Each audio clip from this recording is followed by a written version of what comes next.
பாரத தேசத்தின் மகோனதமான புராண இதிகாசங்களை முழுமையாக அறிந்து கொள்ள சப்ஸ்கிரைப் திலக். ராசா, உங்க மனசு போல எல்லாம் செஞ்சிட்டோம், உறங்குங்க. வா சீதா.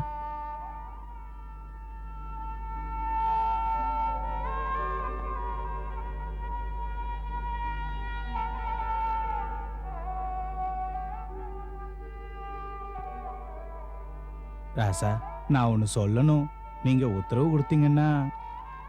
ஏன் உனக்கு தயக்கம்? என்ன வேண்டும் கேள். சின்னவன் சொல்றேன்னு உதறி தள்ளிவிடாதீங்க. அயோத்தியில இருக்கிற மாட மாளிகைலாம் இங்க இல்ல, மனசுதான் இங்க இருக்கு. இந்த சின்ன சிங்க விரும்புற ராசியத்தை ராமராசா உங்க பாதத்து மேல வைக்கிறேன். கங்கை தண்ணி மேல ஆணை வச்சு சொல்றேன், ராசியமெல்லாம் உங்களுக்கு. இனிமே ராமராசா தான் எங்க ராசா, எங்க கூட்டமெல்லாம் உங்க பிரச. பழகின தோசம் சும்மா புலம்புறேன்னு நினைச்சிடாதீங்க ராசா. மித்ரா, உண்மையான நேயம், மென்மையான நெஞ்சம், அன்போடு உபச்சரிக்கும் உனது பண்பால் நீ உயர்ந்தவன். நட்புக்கு ஒரு குகன் என்று மனமாறச் சொல்லுவேன். ராசா, அப்படின்னா இதை ஏத்துக்குவீங்க? இல்லை நண்பா, அன்போடு நீ தருவதை நான் ஏற்றுக்கொள்ளலாம், பயன்படுத்திக் கொள்ளத்தான் கூடாது. நான் விரும்பியிருந்தால் தன் நாட்டையே தந்திருப்பார் தந்தை. ராசா, இப்படி சொல்றீங்களே? அவர் தான் உங்களுக்கு ராசியம் இல்லைன்னு செய்துட்டாரே. அவர் அவ்வாறு செய்யவில்லை, அவ்வாறு வந்தது நான் தான், அவருடைய வாக்கினை காத்திட. அதுவே மைந்தனின் கடமை. நிஷாதராஜனே, வாக்குறுதியை காப்பாற்ற ஆதரவு காட்டு. சரி பிரபு, ராசா மனசு வச்சிட்டீங்கன்னா அத பிரம்மா கூட சரின்னுவாரு. இந்த வேடுவன் வெறும் தூசு. என்ன பொறுத்தவரை ராசா பேச்ச தட்ட மாட்டேன். சென்று வா, நீயும் போய் உறங்கு. லக்ஷ்மணா, களைத்திருப்பாய், நீயும் ஓய்வெடுத்துக்கொள். சுமந்திரரையும் உறங்கச் சொன்னேன் என்று சொல். ராசா கவலைய விடுங்க, எல்லாம் நான் பாத்துக்கிறேன். ராசா உறங்குங்க. வாங்க லட்சுமணசாமி, வாங்க. சீதா, நீயும் துயில் கொள். வனவாசத்தில் இதுதான் பஞ்சனை.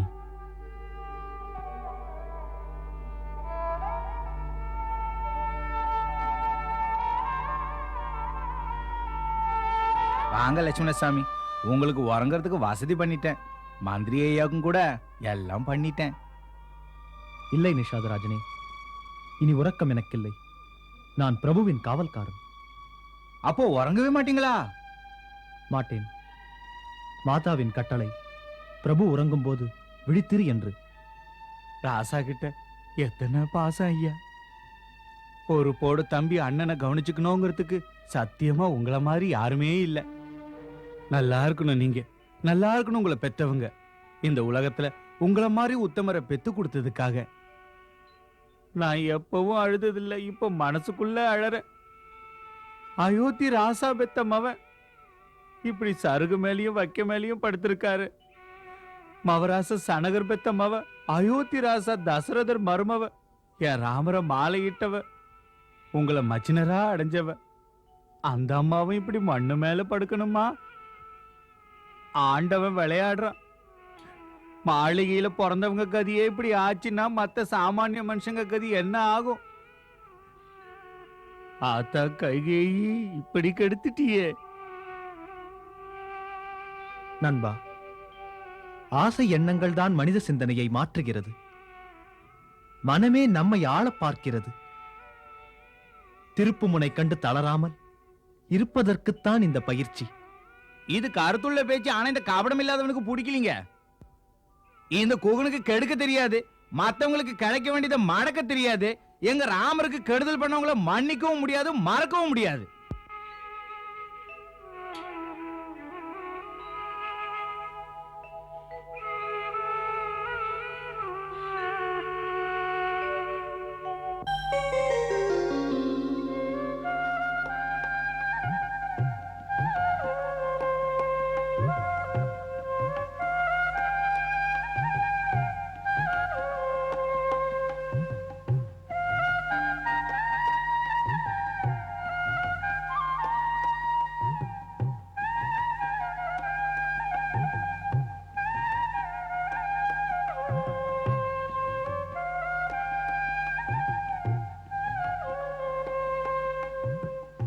அட வாங்க, சீக்கிரம் வாங்க.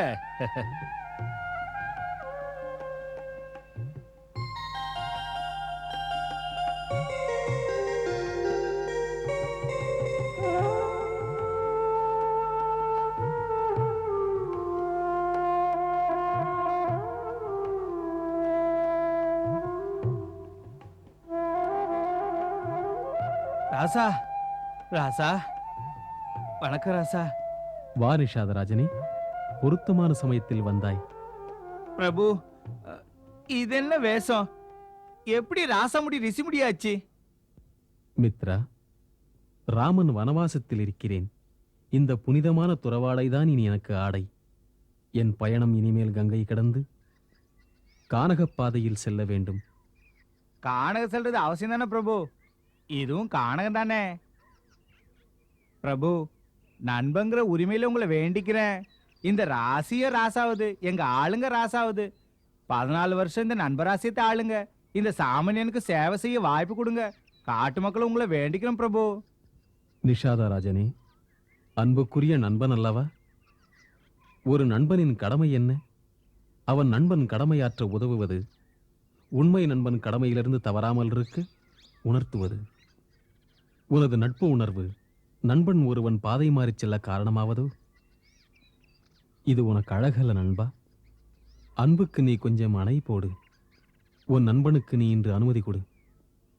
கடமை பாசத்திலும் பெரிது நண்பா. இந்த அர்ப்பனுக்கு உங்க பக்குவம் வருமா ராசா? இந்த முரடனுக்கு ஒண்ணுதான் தெரியும். நெசமான அன்புக்கு முன்னால இந்த உலகம் கூட ரொம்ப சின்னது ராசா. அன்பைத்தான் தருவோம் மவராசா. ராசா இதை ஏத்துக்குங்க. உண்மையான உனது அன்பின் மீது ஆணையிட்டுச் சொல்கிறேன். நண்பனே, என்னை என் வழியில் விடு.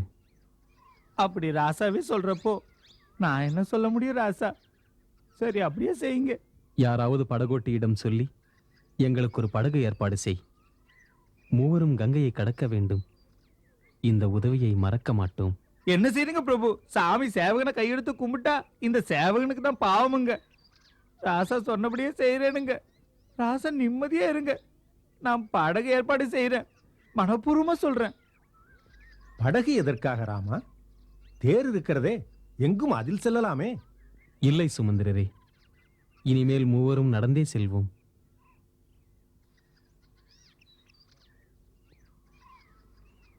தாம் அருள் கூர்ந்து உங்கள் பொறுப்புகளை கவனிக்க அயோத்தி செல்லுங்கள்.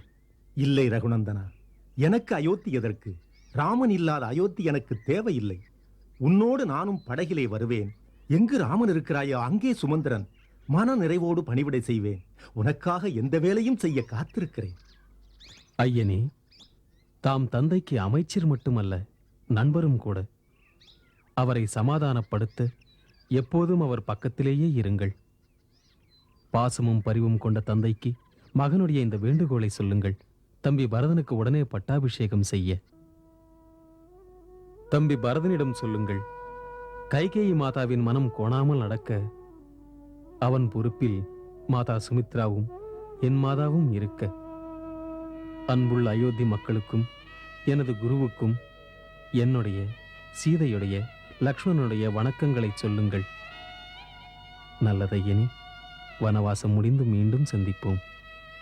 இல்லை இல்லை ரகுவரா, என்னை இப்படி தனிமைப்படுத்துவதும் தாங்கவே முடியாத கட்டளைகளை இந்த அமைச்சனுக்கு தந்தா சுமந்திரன் யாரிடம் போய் முறையிடுவது?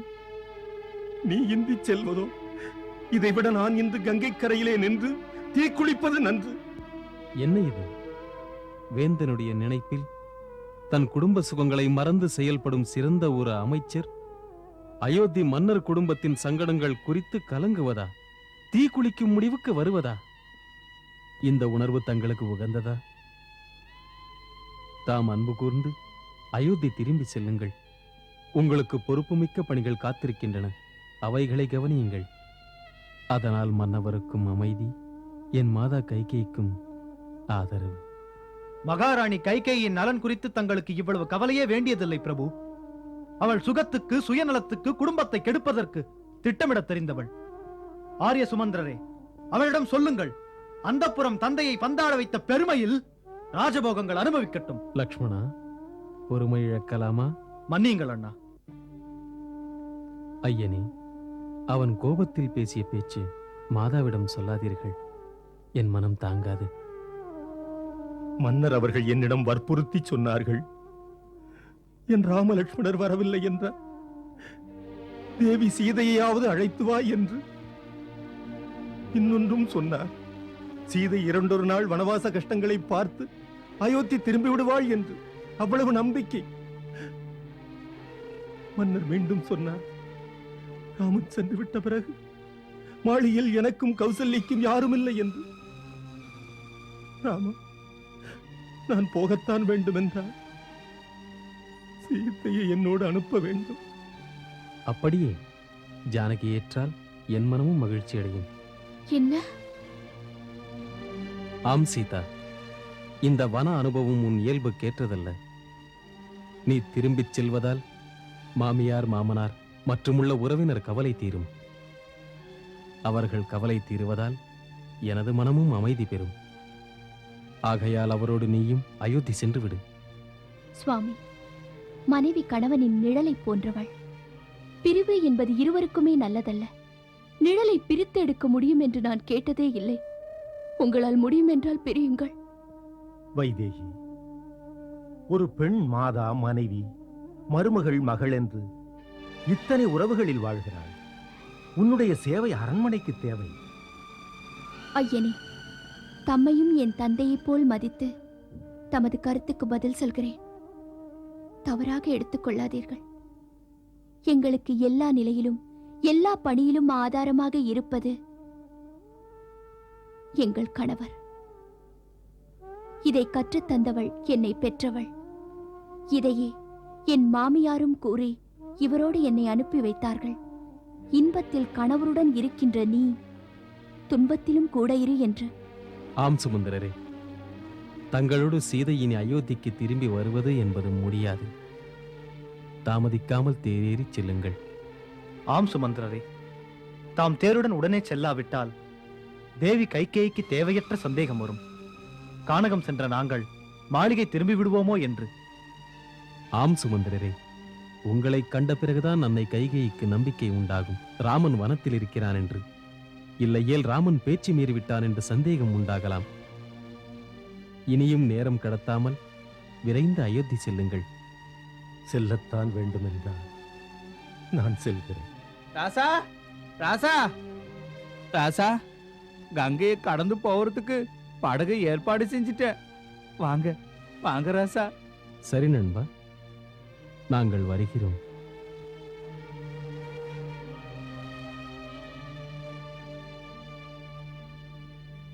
இல்லை லக்ஷ்மணா, இனிமேல் இதற்கு அவசியமே இல்லை. காலணி இல்லாமலே நடந்து செல்வேன்.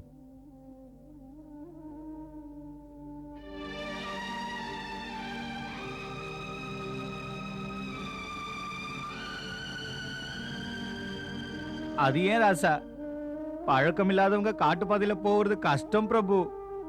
பள்ளம், மேடுங்க, கல்லு, முள்ளு, சேறு, சகதி, சித்தார்களை கடந்து நடக்க உங்க பூமாரி காலுங்க தாங்காது ராசா.